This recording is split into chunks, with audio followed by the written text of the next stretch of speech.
Are you putting my hat in the fridge? Don't. She's trying to get an orange. Don't. Wait. Red. There is a drink of color. It's like berry. Oops.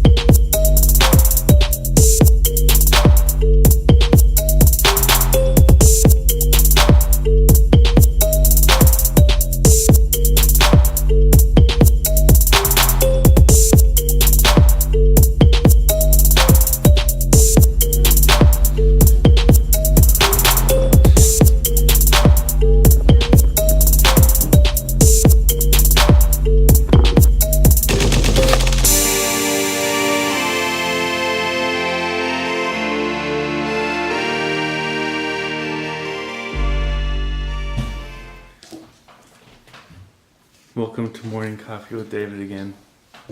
Today was pretty stressful. It started off at about 3:30 a.m. I woke up by Braylee. Pretty excited about being awake early. As usual. So I went and checked on her in our room. I fell asleep on the couch. Checked on her in our room, and she was just partying. Jumped around on the bed. Never went back to sleep. Didn't go back to sleep at all. She started getting crazy. Like her mood changed from party to agitated. hangover. Agitated. Party to hangover. She didn't go back to sleep, and our morning started pretty early compared to usual. Because we had to get everything ready for school, and she's not used to being awake that early. So that was different. She was really excited to ride the school bus again. That's her favorite part of the day. I was sleeping. Woke up from a phone call. It was just questions. It was the It was school. going to be something bad. Yeah, I was expecting you needed to come pick her up right now. But it wasn't bad. Yeah, it was just some questions about lunch, what she would eat, and what's like. I was actually kind of happy about the phone call because they were asking. They wanted to know about what's going to be helpful for her during lunchtime. We went to pick her up at about 1 o'clock, and we talked to her para and her special ed teacher and everything. And they seemed in pretty good spirits. They didn't seem super negative. And then they were like, oh, by the way, she had to be carried out of the lunchroom because she was undressing, which has been a pretty common thing around here. It started this summer. So we don't really have a lot of school strategies yet because we just didn't have the experience with it in a school setting. And that was one of the biggest things I think that we were hoping wouldn't happen. And it did. On the first day. On the very first day. So, being a super anxious parent myself, I know I'm thinking, oh my gosh, all these little kindergartners are going to go home and tell their parents about the girl who's undressing in the lunchroom. And because of that, she had to spend the rest of her lunch in a separate room. So that's kind of a bummer. Nobody wants their kid to eat by themselves, especially on the first day of school. It's not really super awesome impression, but I know it's a transition and it takes time. Yeah, it's still the first day. We got that out of the way. Tomorrow should be easy. You would hope, but we'll see what happens tomorrow. The team seems really good. They are pretty actively involved in asking some questions and already seeing a couple hiccups and being like, okay, well, do you have any pointers, strategies, things that we need to know to kind of make this a little bit smoother than it is? But she actually ate lunch. That was nice to hear. Yeah, that's very nice to hear. And I'm pretty excited that her teacher is involved too. She's been emailing her schoolroom teacher Not the about special ed strategies teacher. of how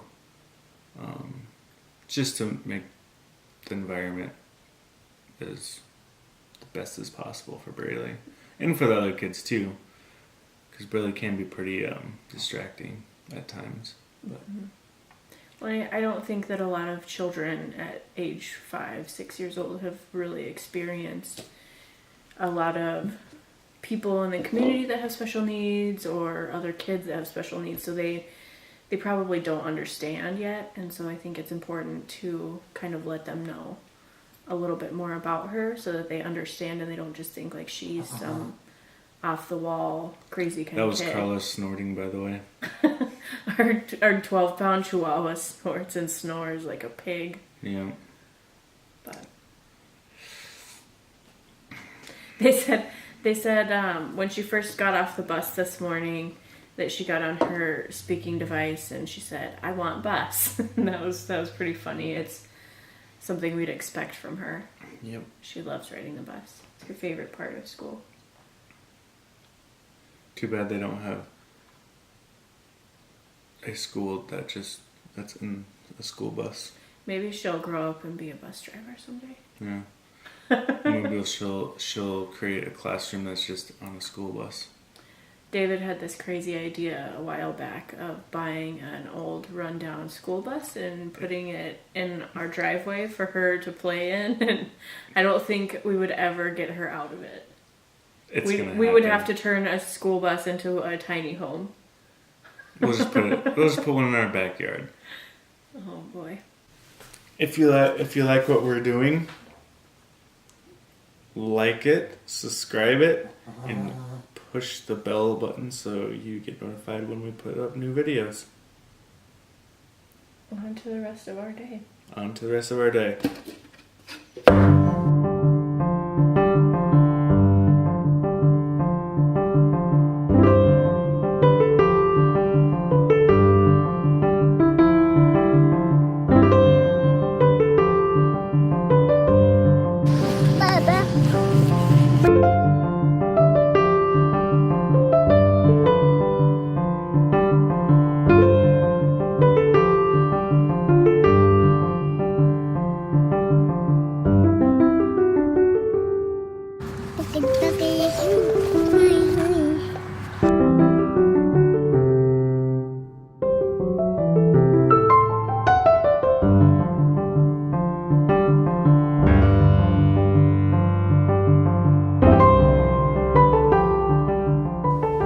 Hey everybody, back in Brayley's room, her work in progress room.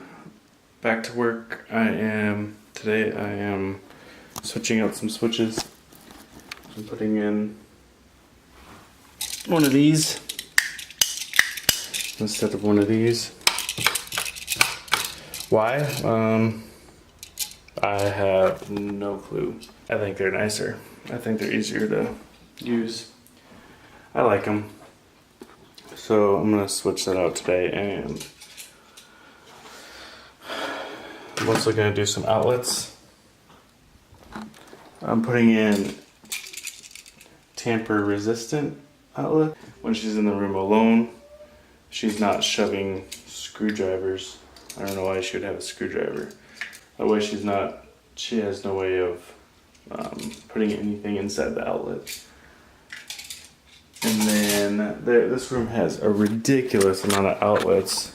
1, 2, 3, 4, 5. I guess it's not that many. But we don't need that many for her. And so I am going to just cover up some of them with a cover.